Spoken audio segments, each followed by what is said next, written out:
Ô, Criolo, fala uma coisa pra mim. Conta como é que nasce uma figura como você. Quer dizer, de onde você vem e como é que acontece o seu interesse por esse tipo de música, de musicalidade também. Bom, eu sou filho, graças a Deus, de nordestinos.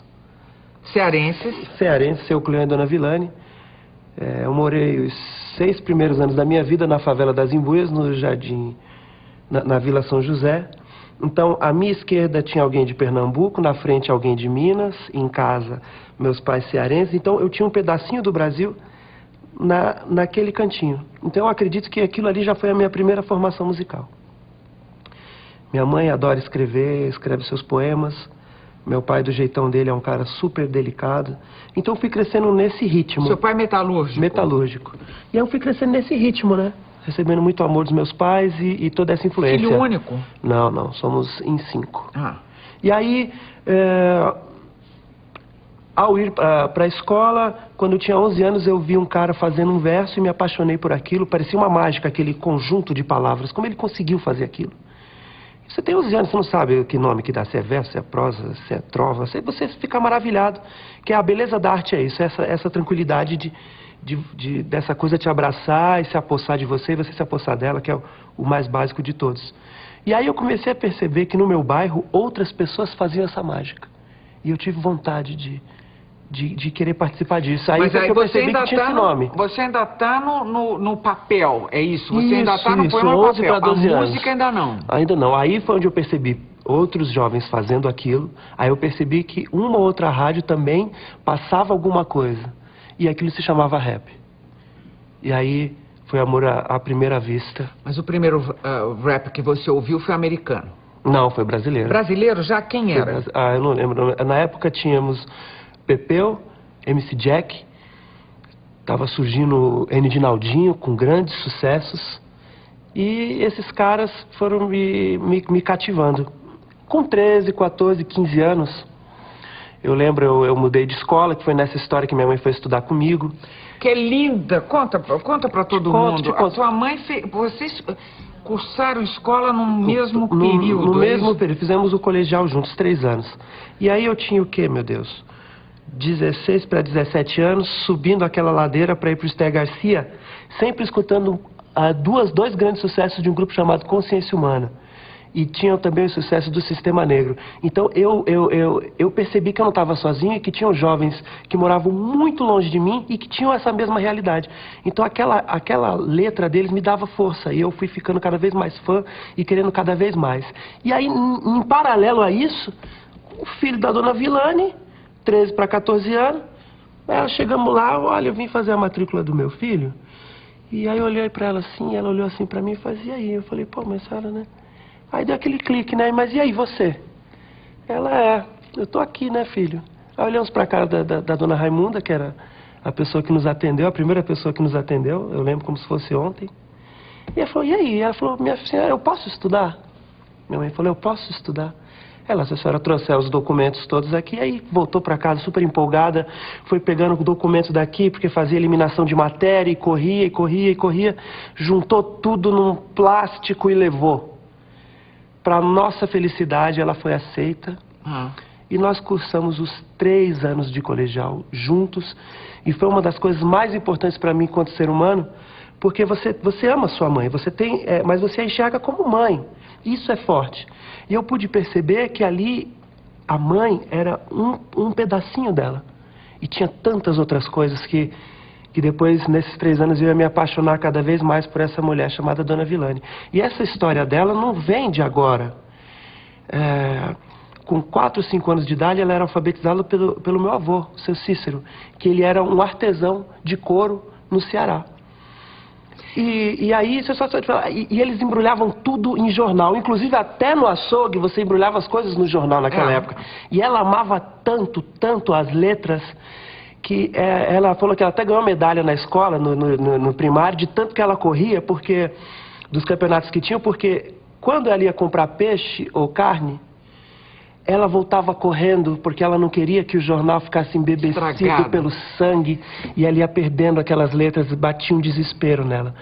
Então, são coisas que são marcantes. Esse momento dela, agora ela no colegial, e aí depois eu parei. E ela continuou, se formou em filosofia. Ela é pós-graduada em língua, literatura e semiótica. E daí ela teve um segundo momento com meu irmão mais velho, que se formou em letras.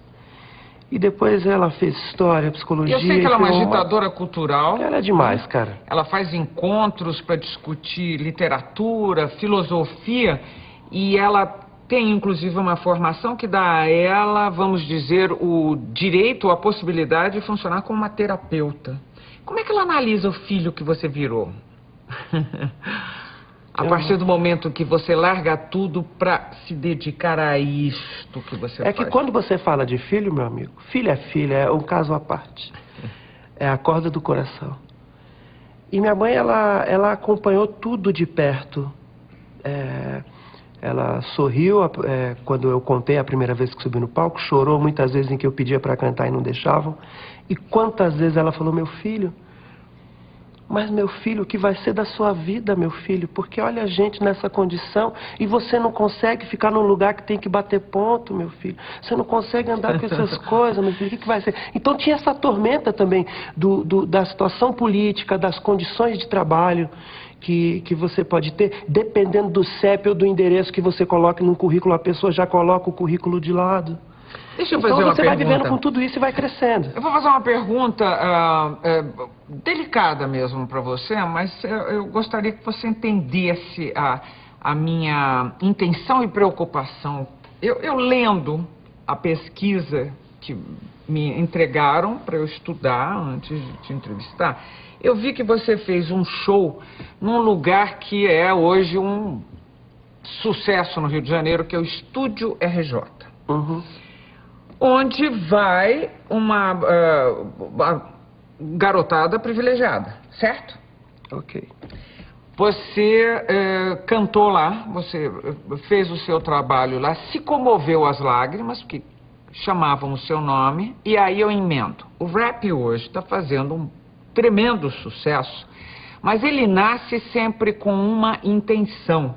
Você mesmo disse, eu ouvi o rap pela primeira vez e reconheci um discurso que eu precisava para mim e numa linguagem de vamos dizer, de um meio em que você vivia. Uhum. Eu quero que você me diga qual foi a emoção quando você cantou e ouviu aquela plateia privilegiada cantando. O rap não sai aí do seu foco principal ou não? Eu acredito que o foco principal, não só do rap, mas de todas as manifestações artísticas, é fazer com que o ser humano se perceba enquanto ser humano, despido de CEP, de arrogâncias, e do vil metal e dos holofotes. Então, quando você faz essa conexão, e as pessoas têm percebido esse movimento, e não importa o lugar que você for, porque não é, eu digo que não estou indo ali fazer um show, e não são meus fãs. É um momento de celebração onde vou encontrar novos amigos.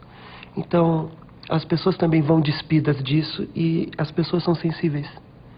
E a partir daí, ela cria um diálogo com aquilo que está posto e parte de cada um ver o que vai fazer com aquilo que a gente detonou naquele momento. Então, eu acho que a arte serve para isso. Só para terminar esse bloco, Criolo, hoje o rap é uma realidade de mercado. Quer dizer, ninguém está fazendo rap, ou você não está fazendo este trabalho aqui, se ele não fizesse, quer dizer, se ele não fizesse sucesso no mercado, se ele não vendesse, se não tivesse gente muito interessada. É uma realidade americana fortíssima. O rap é talvez o produto dominante no mercado musical norte-americano. Você acredita que haja um movimento também se encaminhando para isso aqui no Brasil? Muita gente quer ganhar dinheiro com rap. Inclusive pessoas que odeiam rap. E foi assim com samba, quando um cara não podia falar que era sambista, que apanhava da polícia nas rodas dos partideiros, e hoje pessoas que são ovacionadas, né, no mundo todo como grandes escritores, grandes poetas. Então, vai de cada um o que ele quer e o que ele quer deixar para as futuras gerações. Esse disco ele foi deixado em download gratuito. Primeiro que ele nem ia ser um disco, era um registro em que um amigo meu, Ricardo, falou, cara, porque quando eu fiz 20 anos de carreira, eu falei, eu vou parar, porque tem outras pessoas maravilhosas que estão dando conta do recado de Didi Dandan. Não precisamos tanto assim de Didi Dandan, vamos aplaudir essa rapaziada, vamos ajudar, tudo que a gente tem de vivência, vamos chegar com eles e contribuir um pouquinho. E aí também que nasceu a Rinha dos MCs, mas enfim, nasceu de uma vontade de um amigo que falou, registre suas canções, que ninguém sabe que você tem de 15, 10 anos atrás. Então nasceu disso. E no meio desse processo falaram, olha, acho que a gente tem alguma coisa aqui, Criolo, que eu acho que a gente pode dividir com as pessoas. E aí virou um álbum. E o primeiro passo foi deixe de graça para as pessoas, porque recebi de graça. Esses anos que você parou, foram uma crise pessoal também ou não? Eu acho que assim, não tem nada melhor que você se perceber. E eu só me coloquei no meu lugar, enquanto pessoa que está em construção, e pessoa que também viveu 20 anos e que tem outras coisas que estão aqui, que não são necessariamente todas as coisas que você está lá em palco, com o microfone na mão, que você possa contribuir com sua comunidade, com as pessoas que estão ao seu redor, as pessoas que amam aquilo que você faz e fazem todos os dias, porque é um coletivo, é uma massa humana de pessoas que querem fazer o bem.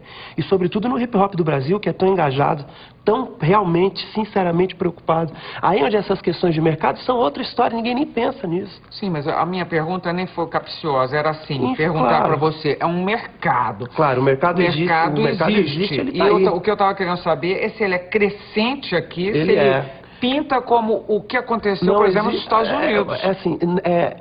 Você pode dizer que um gigante não existe, mas quando ele começa a pisar nas flores do seu jardim, você vai perceber que suas flores estão amassadas. Bom, vou fazer uma pergunta. E alguém tem que pagar o jardineiro, né? É isso aí. E essa conta não tem que vir pra gente. Bom, então vamos lá, nós estamos terminando o primeiro bloco de frente com Criolo. Estamos de volta hoje de frente com o rapper Criolo. Eu não sei se eu falo rapper, como é que você fala? Você pode falar MC, que é o mestre de cerimônia, que é o nome que é dado às pessoas que cantam os raps e tal. Bom, então eu tô com o MC Criolo, que acaba de lançar o Nó na Orelha. Agora, o Criolo, é bárbaro você, de repente, você ter você fez uma paródia, uma espécie de paródia de Cálice, uma espécie de paródia do Chico Buarque, que ele próprio elogiou e cantou num show. E nela você diz, pai, afasta de minhas biqueira, afasta de minhas biate, afasta de minhas cocaine, pois nas quebradas escorre sangue. Todo mundo te entende, em primeiro lugar? Quem te ouve te entende? Talvez a pessoa não entenda pelo colóquio. Mas ela entende pelo semblante. Entendi. Agora, isso é o maravilhoso da música, né? E enfim, da melodia das palavras, inclusive. É que é o grande segredo, né? Você pode ouvir chinês cantando e você pode se comover da mesma maneira. O que são as biqueiras? Os pontos de venda, né? De drogas, né? É biqueira? Em determinados lugares tem esse nome de biqueira. Beate. Tem a ver com as biate dos Estados Unidos? Não falo das prostitutas porque, enfim, são pessoas que estão na luta e cada um tem sua história. Mas eu falo daquela mulher ou homem que se aproxima de você só para você ser trampolim de alguma coisa. E cocaine é cocaine? É isso mesmo. É isso aí. É isso aí. A juventude que te acompanha, que te ouve, frequenta seus shows, eles usam muito crack, maconha, essas coisas ou não? É uma preocupação no teu universo? Essa é uma preocupação que chega a você ou não? É uma preocupação de todas as pessoas que querem o bem para quem está ao seu redor e para quem está lá no Tibete. Falar desses temas, abordar esses temas, porque tá aí, o negócio tá aí, o ox tá aí, o crack tá aí, a cocaína tá aí. Em qualquer lugar você tem uma bebida alcoólica, qualquer garoto de qualquer idade consome isso, e é lícito. E o buraco é mais embaixo, é perceber que dentro de cada um de nós existe uma força que pode passar uma simples mensagem, olha, isso não é legal para você. Como é que foi saber do Chico fazendo isso? Você tinha noção que ele faria ou não? Imagina.